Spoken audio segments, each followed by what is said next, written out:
the shit? Did you know there's 7,500 different varieties of apples? 200 in the US? Because that was the first time I actually Googled it. I didn't eat 7,500 apples last year, but every week when I went to the grocery store, I'd get a different type of apple I hadn't had before. So I'd be learning about a new apple every week. It sounds stupid, but shut up, I learned a lot about apples. Such a vegan. So growing up, Mom always got us either Fuji or Gala apples, which are some of the most common apples in the US. This is all just my own opinion and research, by the way. If you have a different opinion, good for you. Gala is pretty much the standard average apple. Nothing bad, but nothing fantastic. Fuji are a bit brighter in flavor and crisper, but they're both good standard apples to make a constant variable. Ha, see, I learned something in 7th grade science. Now, yes, this is happening. Back again with another Fuji food review. Golden Delicious are softer and less sweet than Fuji and have more of an applesauce taste. I'm aware of the irony in that description. Crips Pink or Pink Lady apples are firmer than Fuji but more tart. I don't like Red Delicious. They have a thick skin and mediocre flavor, and if you get a bad one, they're super gross and spongy. Everyone knows Granny Smith. She's green and tart. Sugar Bees are a lot crisper than Fuji, and like the name suggests, super sweet. A top tier apple. Envy tastes pretty much like Sugar Bee. Call me apple racist. Jazz apples were a disappointment, mainly because I thought the name was cool and the grocery store had a fun little name tag for them. It didn't taste all that great. Ruby Frosts, no wait, I'll go faster, have thick skin and they're kind of sour but not as much as Granny Smith. Pacific Rose are my favorite and the best apple. If anyone tries to tell you there's a better apple, they're probably right because I only tried like 15 out of the 7,500 varieties, which is like 0.2%, but these are the ones I buy all the time now. Honey Crisp apples are crisp.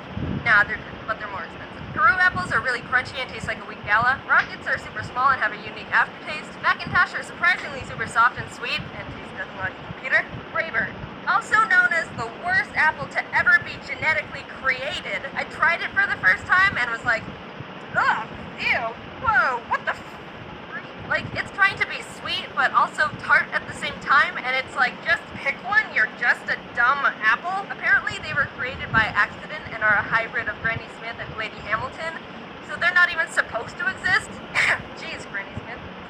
But, I mean, to give them credit, that's pretty progressive considering it was the 1950s. Apparently, Rayburn is also a My Little Pony character.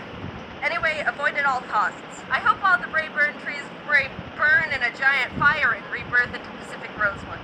So now you're an apple master, like me. Apple Research gave me something to look forward to each week and isn't very expensive since they're apples. I'm also currently running a similar experiment on mint gum flavors. If apples aren't good enough for you, then try doing something you normally wouldn't do. But not because you're a new and improved person, just to try and get a good story out of it. If you start trying to induce good stories, eventually you'll get one. When I was still in college, I had to take a service learning class where we had to earn 75 hours of service from some sort of internship.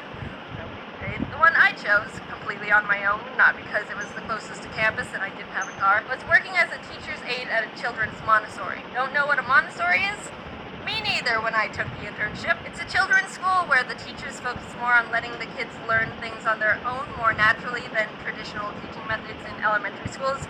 Wait, Jaden, this sounds interesting. Can you explain a bit more? Nope, I'm moving on. So the main reason I chose the Montessori, not a Google location, was because kids are funny. And there would be some great stories to come from babysitting a classroom of kindergarten to 3rd graders 6 hours a week for a whole semester. I applied to the Montessori and scheduled an interview. I've never had a real job before, so I was super nervous and didn't know what to expect. The head teacher, Miss Frizzy, which isn't her real name, greeted me. Actually, no, first, I didn't know where the front door was. Like, I went up to the door that I thought was the entrance, but it was locked, so I called the number they gave me, and they said just go through the gate, and I didn't know where the gate was, but it ended up being around the side of the building, and the gates were all closed, so I thought I'd have to hop the fence to get into the school, but it would look super sketchy to see a college student hopping a gate to force their way into a children's Montessori.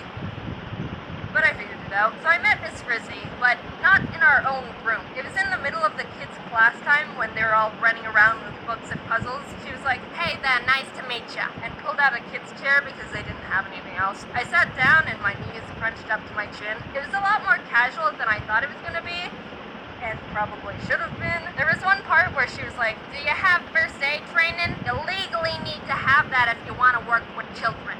And I will not confirm nor deny the possible first aid training in question, but yeah, we might have brushed over that one. Anyway, I got the internship, arrived the first day, and no one told me what to do. I was like, hi, how can I help? And also, how does everything work? Because I know nothing. Oh, yeah, just help the kids if they need help.